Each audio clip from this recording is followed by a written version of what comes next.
La mer qui monte, les tempêtes, les trucs. Ça passe dans les médias. Donc les médias, ils ne passent pas à côté de ces phénomènes. Simplement, parfois, ils passent à côté de la mise en perspective.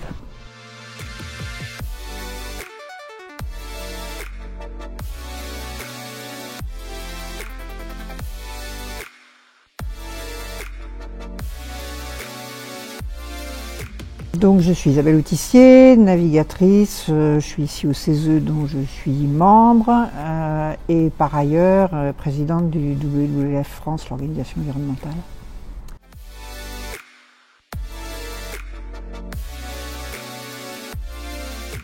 Ça dépend si vous me demandez ce qui devrait être fait ou ce qui est fait.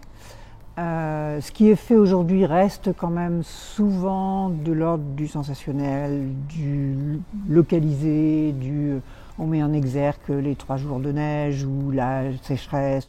Peu finalement de médias arrivent à présenter de manière compréhensible par tous les véritables fondements scientifiques et donc permettent vraiment aux gens de s'appuyer sur ces fondements scientifiques pour ne pas se laisser aller dans le torrent de fake news qui par ailleurs nous envahit.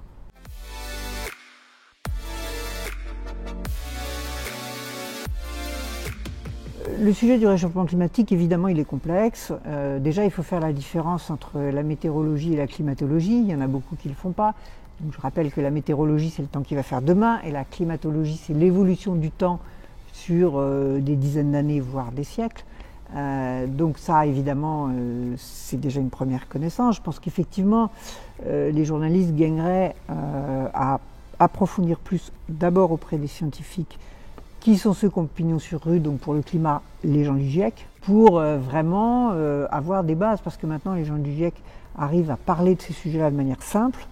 Donc l'ensemble des journalistes gagneraient souvent à aller à la source pour avoir ce discours simple et compréhensible et pouvoir ensuite éclairer ce discours par peut-être des choses qui se passent dans la vie de tous les jours et qui vont relever des sécheresses ou que sais-je, mais les éclairer au regard de la connaissance.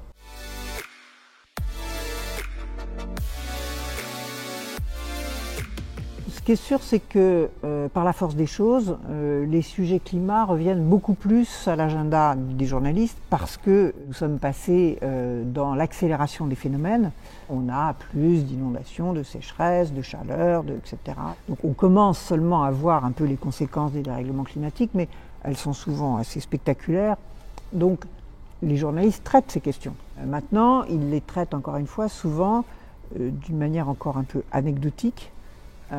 Et quand on vous parle des incendies, mettons en Australie, on vous raconte la difficulté pour les pompiers, on vous raconte les gens qui ont des maisons qu'on brûlait, on vous raconte les petits animaux qu'on essaye de soigner, mais souvent on manque de cette perspective scientifique qui permet de remettre ce phénomène dans la big picture, dans l'ensemble de la connaissance, pour montrer aussi donc, comment ça est déterminé par le dérèglement climatique et comment ça va se répliquer ou pas.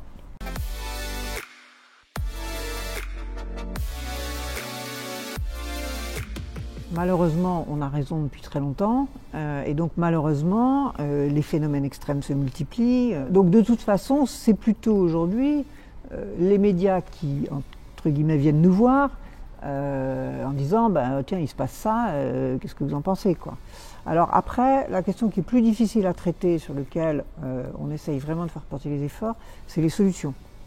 Parce que les solutions, c'est moins sexy. Évidemment, il vaut mieux montrer un pompier avec la gueule toute noircie que d'expliquer aux gens qu'il faut isoler les maisons.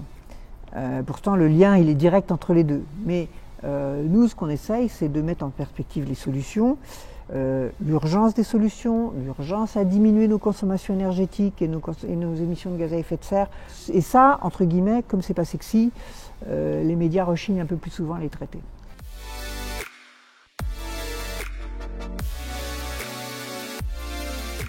Les citoyens, ils sont inquiets, donc comme tous les gens inquiets, ils veulent comprendre et ils veulent effectivement des solutions.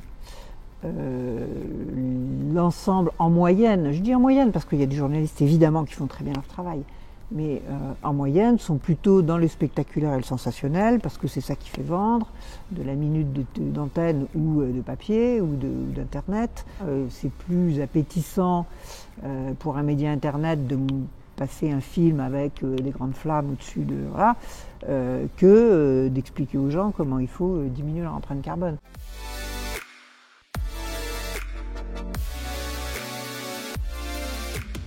La question n'est pas une question d'optimisme ou de pessimisme, ça c'est derrière nous. La question c'est comment est-ce qu'on arrive à, peut-être ou pas, on ne sait pas encore, faire survivre nos organisations sociales. Je ne parle pas trop de l'espèce humaine parce que je pense que l'espèce humaine est assez résiliente. Mais nos organisations sociales, pas forcément du tout. La sécurité, le bien-être, tout ce qu'on a construit, la démocratie, etc., c'est extraordinairement fragile. Et donc ça peut très bien, et ça va être impacté par les questions de dérèglement climatique. Vous savez, quand il y a des problèmes, c'est plus simple d'avoir un régime fort que d'avoir une démocratie. Plus on aura de problèmes, plus on aura de régime fort, moins on aura de démocratie, par exemple. Donc toutes ces questions-là, elles sont devant nous. Ce ne sera pas blanc ou noir, ce ne sera pas 1 ou 0, ce sera quelque chose entre les deux. Plus ce sera noir, plus on en pâtira et plus on en souffrira. À très court terme, hein, pas dans 50 ans, dans 10 ans, dans 15 ans. Voilà. Plus on va arriver à faire diminuer nos émissions de gaz à effet de serre, plus on va pouvoir conserver les fondamentaux et surtout plus on va gagner du temps. C'est un peu comme ces histoires de virus aujourd'hui. Plus on contient les choses, plus on gagne du temps pour essayer de trouver des solutions.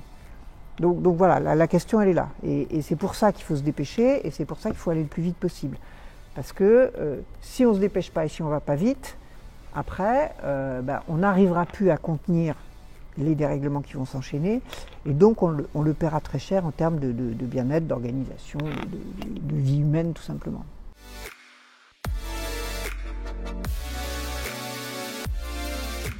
Je pense qu'il faut dire la vérité, il faut dire les choses, et dire la vérité, ça veut dire parler de la science, et s'appuyer sur la science, parce que le reste c'est du blabla. Le reste, moi je ne crois pas au réchauffement climatique, je ne pense pas que... Je regarde les chiffres, donc je pense que ça, c'est la première des choses. La deuxième, c'est qu'il ne faut pas verser ni dans l'angélisme, ni dans le catastrophisme, et il faut essayer de voir sur quelle trajectoire on est. Et cette trajectoire, elle n'est pas inéluctable. Elle est aujourd'hui, voilà, on la connaît aujourd'hui, donc elle est très mauvaise, mais elle n'est pas inéluctable. Donc il faut aussi donner la parole aux gens qui aujourd'hui construisent des solutions, proposent des solutions et sont en capacité de diffuser des choses pour que ce fameux réchauffement climatique, dérèglement climatique, soit le moins impactant possible.